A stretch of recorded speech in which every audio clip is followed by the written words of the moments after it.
to our webinar this month. So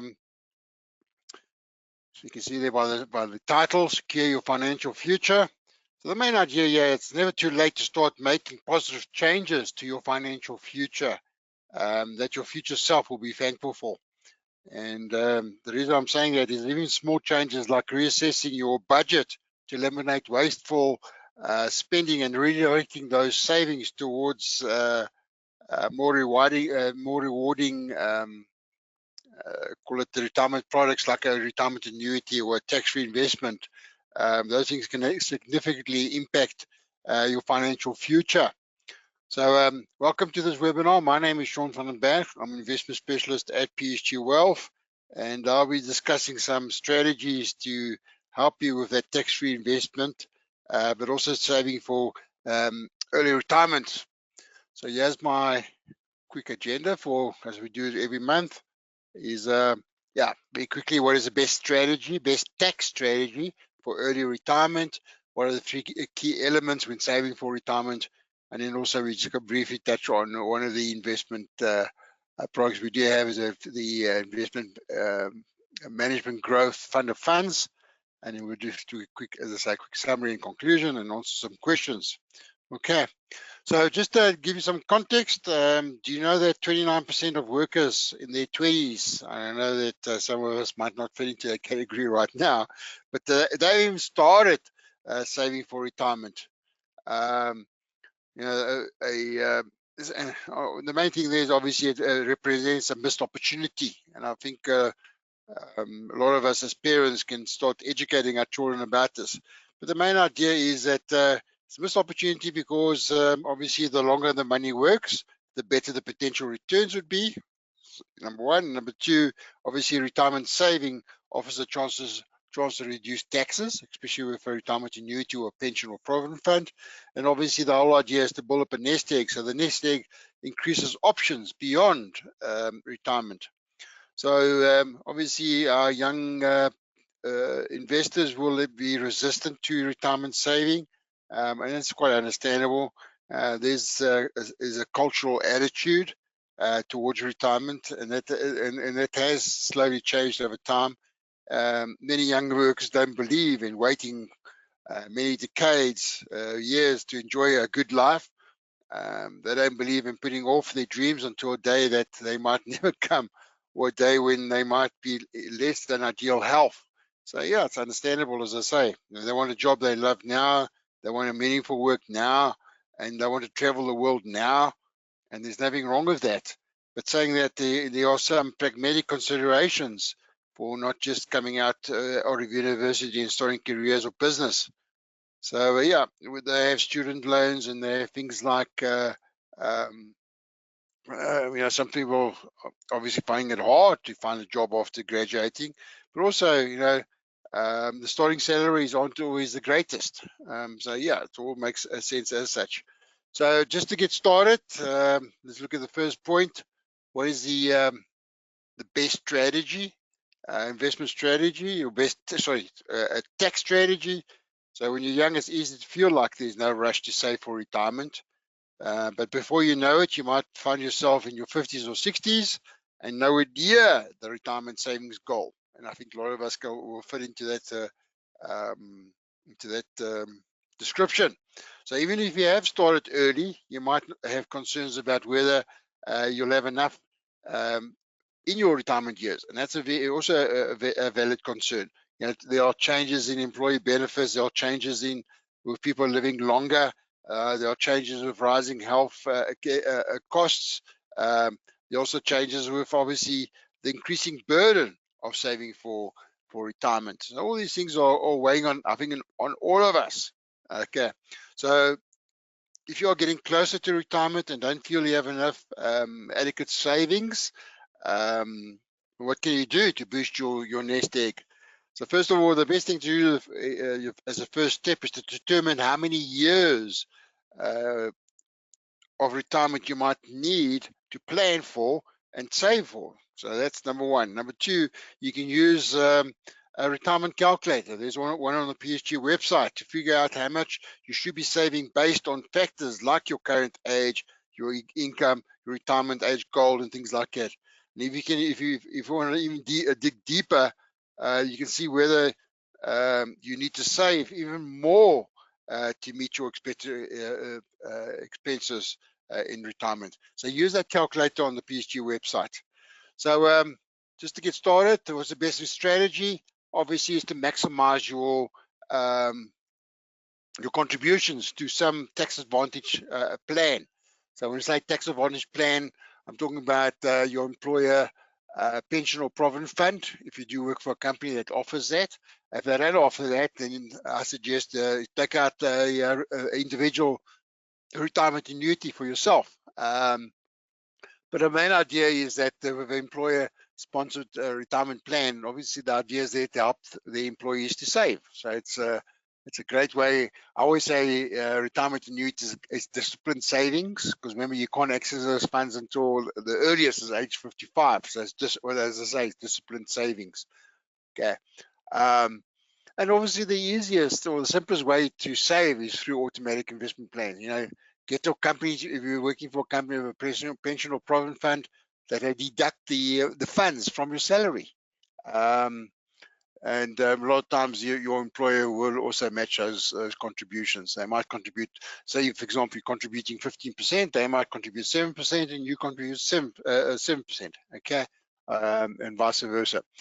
If you're a small business owner or self-employed, it's very important that you do have a retirement savings. You know, yes, your business might be your retirement fund, but this is like a backup. And main idea here is that it's tax deductible, and we'll touch on the next slide. Okay, so the idea here, you know, your contributions are tax deductible. And this is just basically a bonus you're getting back from SARS. So as I say, my next slide, I'll go into more detail. Oh, here we go. So contributions are tax deductible up to a maximum of 27.5% of your highest taxable income or remuneration, your salary. Okay, but it is limited to 350,000 Rand a year. And obviously that limit applies to all your retirement savings. So you might have a pension fund, you might have a provident fund, you might have a few different RAs at different places. So it's all cumulative. So if you pay more than, if you contribute more than that 27.5% or 350,000, obviously it gets carried over to the next year, obviously, and that's another way of deducting it. But just to illustrate this, the simplest way to look at it is as an individual, like I'm using example here of Temba. He earns 40,000 Rand a month or 480,000 Rand a year. And I should illustrate, if you had three scenarios where he's not making contribution, where he's making 15% contribution, and where he's maximizing his 27.5%. So yes, the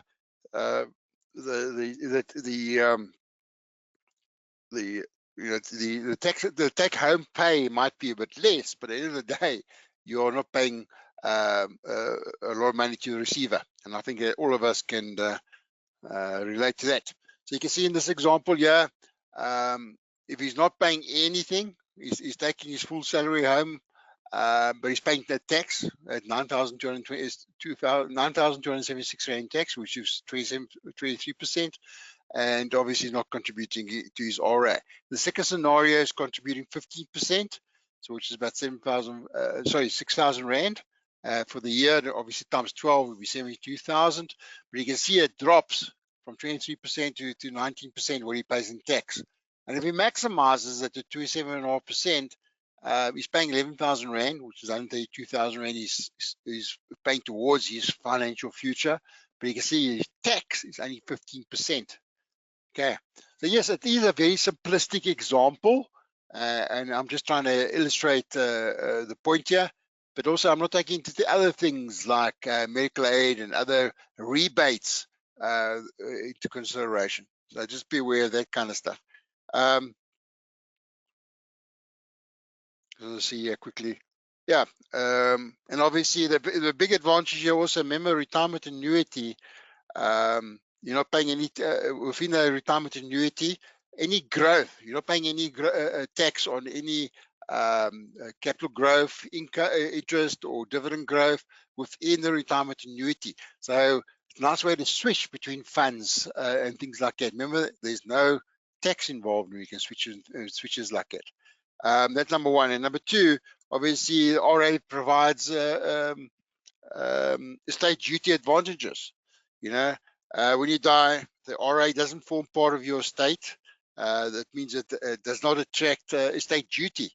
Estate duty is 20% of the first 30 million. So yeah, it's a whack of money to pay. So this does not form part of it. So you can also obviously have beneficiaries, and this gets carried over to your beneficiaries, and they can decide to have it paid out or to have it as a living annuity. So yeah, the main thing here is that if you can't afford to retire now, rather delay it. And there's some examples here, just using example where and I spoke just now about retiring a bit early. So let's say, for example, you want to retire at the age of 55. In Temba's example, yeah, if he's earning 480,000 Rand a year at the age of 55, yes, they have saved up at least 30 times his annual salary to maintain his lifestyle in retirement. So in old Temba's situation, 480,000 times 30, he needs at least 14.4 million. Okay. If he wants, the thing, the earlier someone wishes to retire, the more they need to have saved up. Okay, obviously logical, but the amount that decreases the older someone is when they want to retire. So, for example, instead of retiring at the age of 55, let's delay it to 5 years. At the age of 60, you would need 23 times. So 480,000 times 23, it drops down to about 11 million he needs. And if he delays it a bit much further to 65, he needs 18 times. Okay, so 18 times 480 is 8,640,000. The point is, he's getting his money to grow longer. And we'll talk about it in the next slide. We talk about the magic of compounding and things like that. So retirement annuity, your first vehicle. Remember, your contributions are tax deductible up front. The next vehicle is the tax-free investment plan. Okay, so tax-free investment plan, it's a great tool for retirees. And the reason why I'm saying that, if you're investing 36,000 Rand a year, you've got a lifetime limit of 500,000. So there are limitations to the contributions. To take you 14 years if you invested 36,000, and that will grow to about 1.5 million over the 14 years. You can use that now before touching any of your retirement funding to get rid of debt and things like that. You can start one for yourself and you can start one for your wife. So together, you've got 3 million Rand combined tax-free capital at retirement.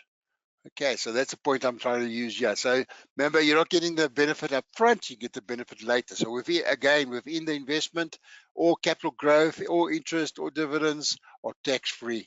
So you want to maximize this and go for the highest percentage, possible growth. Obviously, you don't have to worry about a tax on that. Okay, so let's talk about the three elements. I call it the three elements to when saving for retirement. So number one, sorry, I just want to get here we go. Okay, so the magic of compound growth, and I have harped on this before in previous webinars. The idea here is compound growth is money growing. So yeah, it's money growing on your money. Okay, if that makes sense. Yeah, it involves earning growth on your growth. Okay, so the greater the compounding the period, the greater the number of compounding periods. That's also very important to understand. The greater the compound growth will be. Okay, so that's your compound growth is your friend. It just helps you multiply your money. It's very common sense. A lot of us don't think about it. I just want to bring in a little thing here called the rule of 72. Another way of looking at it. So whatever your return is, so divide 72 by your rate of return. So in our example here, how long will it take your money to double in value? So if you're investing 100 Rand at 4%, to grow to 200 Rand, it will take 18 years. So that's 72 divided by your rate of return, or your interest rate. It would take 18%. So if you go down a bit lower, just double that rate of return out to 8%. How many years will it take to double your money? Okay, it will take you 9 years. Okay, 72 divided by 8 will take you 9 years. You go a bit further, get a higher growth rate. Let's say, for example, 12%. 72 divided by 12, it's going to take you 6 years. Okay, so very important that also to understand how to use that as a tool. How long will it take your portfolio to double to get to that 10 million, whatever the case that you might need? Okay, so here's an example of, I've used a slide before, just to show you the contribution that you would need at different ages. So if you bring my little cursor in here, sorry, here we go, spotlight. If you're at the age of 29, you're saving 500 Rand a month, okay? 500 Rand a month to get to the age of 45, okay? Or to get to 10 million. You see the difference there? Okay, you start 500 Rand, but if you're now at the age of 45, you need to put roughly about 9,000 Rand a month away to get to your 10 million Rand, okay, to retire at the age of 65, okay. So that's quite interesting how you look at the magical compounding working for you. Okay, so that's the point I'm trying to make, getting your money work for you. And then the link to that very closely would be the time value of money. So basically, it just surmises that the money is worth more now than in the future date based on its earning potential. So the sum of money once invested can grow over time. So, money not invested loses value over time. So you can put that money into your mattress for the next 3 years. Not only are you losing the additional money that would be earned from investing it, number one, but also you're losing buying power because inflation has reduced its value. Okay, so getting your money to work hard for you, that's the point I'm trying to make. Again, for young people, compound growth offers a chance to take advantage of the time value of money. Point again, start saving early. Again, the number of compounding periods is just as important as the growth rate. So the earlier you start, the more time you got, and obviously the higher growth you got, the bigger your nest eggs could be. And then thirdly, sorry, I forgot about this one. I'm going to use the example just to show you the time value of money. We've got two friends, old Jan and Marius. They're both they're best friends. They're both 24, and they have the goal to retire at the age of 65 with 1 million bucks. Just very simplistic. Okay, so Jan decides to start saving immediately and starts putting away 8,250 Rand a year in a savings plan, earning 8% interest. Okay, by age of 30, okay, 6 years later, Jan stops saving because the compound interest. Let me bring my cursor in here again. Okay, so he's only saved until the age of 30. So he saved 65,000 Rand, but now he stops saving. You can see he doesn't save anymore. Okay, but the compound growth from that will take him to 1 million Rand by the age of 65. Okay, so he has saved 8,250 Rand a year for 6 years before letting compound interest do the work for him. Yeah, Marius, in other words, so Jan goes to visit his friend Marius. He hasn't even started yet. This means he's lost the added benefit of compound interest, so compound growth, but now must invest 8,250 Rand, so that's the same time now, okay, until the age of 41 to get to the double what Jan was investing. Okay, and then obviously lets the money work for him. But the point here I'm trying to make is that he has to save for twice as long. He has to invest 12 years and double what Jan invested because he had started later. So I hope that makes some sense of why it's important to start early. Okay, just very simplistically. Okay. So the third element was a good market. Now, the reason I say good market is that you want a market that's performing. You want a market that's growing. So historically, the share market has produced higher gains, higher growth over the long period, historically, compared to putting your money in a bond market, for example, or putting your money in the banks. But saying that, obviously, higher returns comes with higher risk. They work in tandem. Very important to understand it. So share prices also have typically been more volatile. So a lot of people can't live with the volatility. Should be aware of it. That's the point here. So the share markets are more volatile than the bond market, but also the share market over shorter periods are more volatile. Over the longer period, they're less. Okay, so that you have a long-term view. So there are certain elements to investments that you be aware of. So yes, there's risk, must be a return, the diversification, and liquidity. So how do you manage that? So very importantly, keep a balanced and diversified mix of investments. So that'd be a good way of taking advantage of those four elements. So how do you choose a unit trust fund? So just very simplistically, I'd suggest you look at your investment goals. In this context here, obviously is your retirement. And then also look at your risk appetite. You can't be very conservative if you're very young, because as you saw now, the time value of money.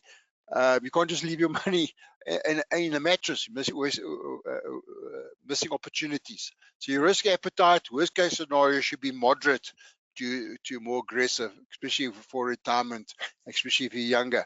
So how do you? The next step would be to do some homework, utilize the fund fact sheets for decision making and choosing which fund to go in for, but also you use past performance and the future potential to help you make a decision. And that's what I meant by a good market, future growth potential. And in this context here, I'm suggesting balanced funds, because that's where you can maximize your exposure to the equity market. You can't have more than 75% invest or exposed to the share market. And the whole idea here is, remember we talk about Regulation 28 funds.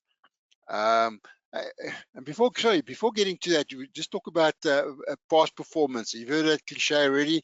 Past performance does not guarantee future results.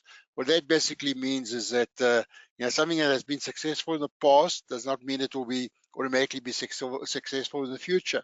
Yeah, circumstances do change, and obviously what has worked before might not work again. But you got a guideline. Okay. Saying that also is, what is a balanced fund? Basically, is a fund that is mainly invested in South African shares, or sorry, South African assets, up to a limit permitted by what they call the Regulation 28 of the Pension Fund Act. But basically, it's assets held in a mix of equities, property, fixed interest, and cash.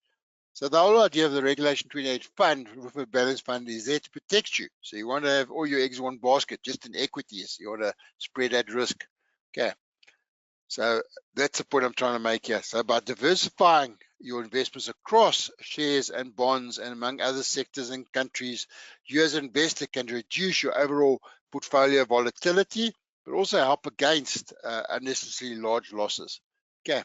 So those are the three elements.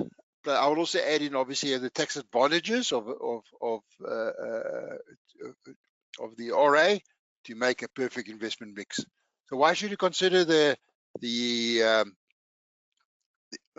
particular fund, PSG Investment Management Growth Funds? So just give you a bit of a introduction. Traditionally, in the past, remember, there were two investment routes to open to investors. You can go the direct route and obviously buy assets like shares on the stock exchange and then build up a investment portfolio. You can also go indirect through what we call collective investments, be it unit trust funds, and the unit trust fund manager does the investments on your behalf. So saying that, we go one step further. In the past decade or so, the multi-manager fund, or the fund of funds, has become very popular. So we've got a single manager and we've got a multi-manager. So I'll touch on single manager just now. But what it is that the fund invests in other funds. So that's how it would work. So why they're so popular, and you'll see them on the next slide. It's difficult we've got over 1,500 unit trusts available in South Africa. Obviously, on our platform, we've narrowed down that list to make it easier for you. But the idea here is that multi-manager funds they're just doing the homework for you, and it's just an added layer of diversification. So just very quickly, as I say, most South Africans are very overwhelmed by the investment choices. There's, as I say, over 1,500 to choose from, and too much choice and complexity makes people not make decisions, and that's a challenge. Secondly, obviously, a lot of people don't have the energy or the time to sit and do all the research and decide what to do. And then thirdly, obviously, got what we call the governance gap, very much like a jigsaw puzzle. So, you need to look at things like investment management, operational management, and market awareness. A whole lot of things come together. So what's nice about a multi-manager fund, they integrate everything together. So this helps you improve your investment outcome. And then lastly, obviously, managing expectations. These fund managers obviously we'll be looking, aware of your expectations and comfort levels and things like that. The poor thing in the past is that poor investment decisions make bad returns.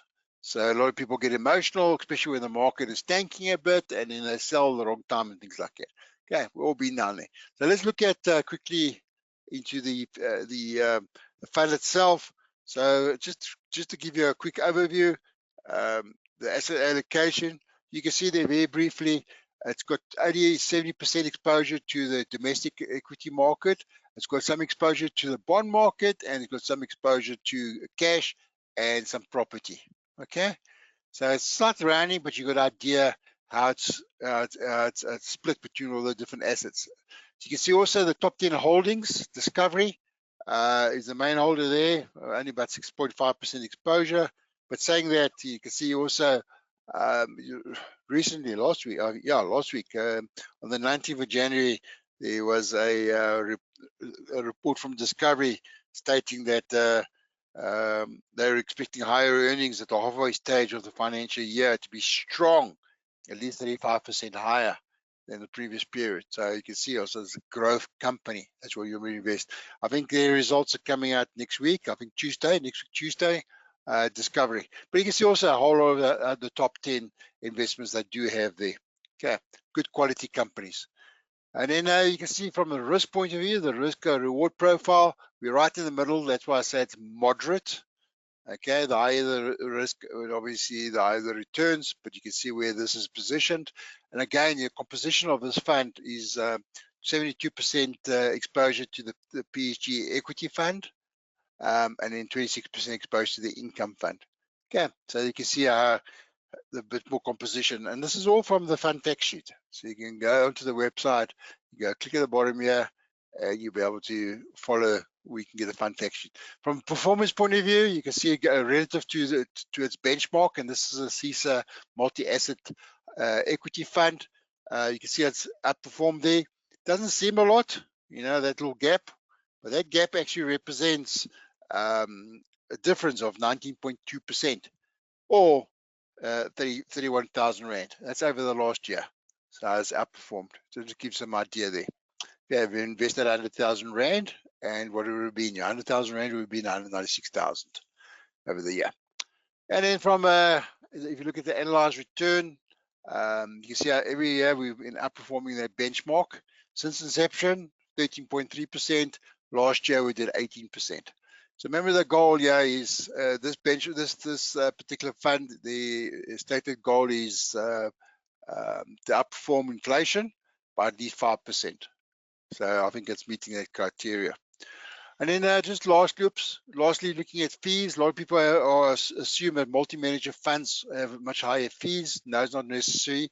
This shows you just a 3-year and a 1 year. You can see there between 1.64% and 1.55%.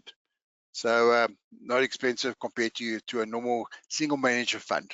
Okay, so remember, these guys, what they do is they're going to the market within the industry, and as I say, it's a common misperception that these are expensive. All these guys do, they go into the market and they actually negotiate lower fees and a lot of things like that, and that's why they're more competitive. Okay, so just in quick summary, I know I've run out of time here again, almost already. So just a quick summary.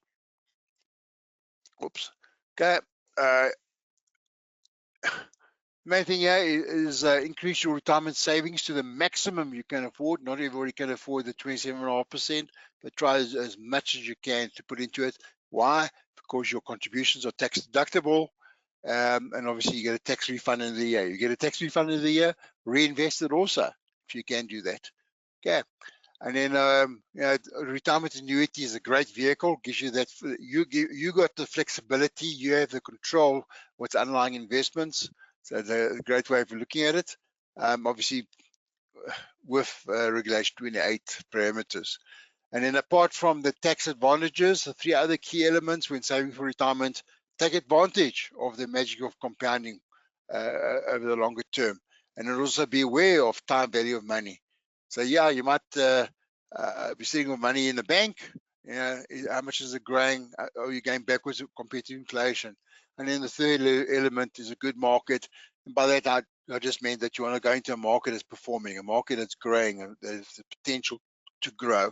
So you can't just look at your fund and your unit trust portfolio and just leave it. It must be outperforming inflation every single year. Okay. So the last point there again, I just want to highlight again the this is that misconception that there's no reason for investors to think that multi-manager portfolios are more expensive than other market portfolios. As I said, these fund managers do use these scale and relationships within the industry to negotiate down the fees and obviously offer competitive management fees. Okay, so quickly in conclusion, before we handle any questions, I've highlighted the retirement annuity and the tax-free in this presentation. Go click on these links here, give you some more information about the products. As I said, the webinar is being recorded. I'll be sending out the recording as well as the PDF of this presentation, hopefully by the latest by Friday. Okay, so if you've got any questions, you're welcome to drop me an email at wealth@psg.co.za. You also contact me on that OneStream line, 060 000 368. Okay, so let me see what kind of questions we have here. Oop. Questions. There's a question here. Let me maximize this. When, if ever, does it make sense to contribute more than the tax allowance into products? Well, remember, Manus, good question. If you've got the funds available, remember you contributed, it does obviously get carried forward to the next year. So if you anticipate not to have additional funds next year, that's one way of looking at it. I think that's the only time it does make sense to contribute more than that. So yes, you're getting your 27.5%. You go over that, gets carried forward. I think the only time it makes sense is that you're anticipating that you don't have extra income or you can't make those contributions, but you still want to take advantage of the tax advantage. That's, I think, it's the only way to look at it. I hope that answers your question, Hannes. Okay.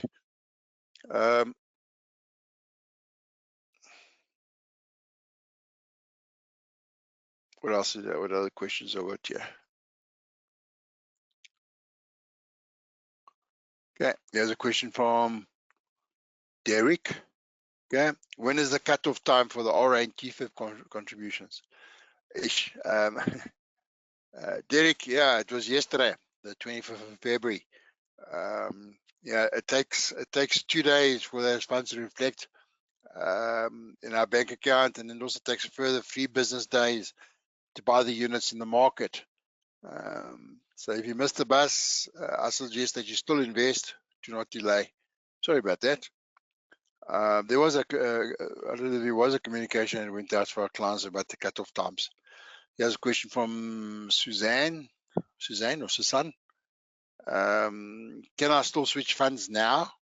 Yeah, Suzanne, you can switch funds. Switching doesn't affect the tax situation. Remember, it's only the contributions. Contributions are what count. So I don't know if there's any other questions. Doesn't look like it. Well, guys, thanks a lot for being on this webinar.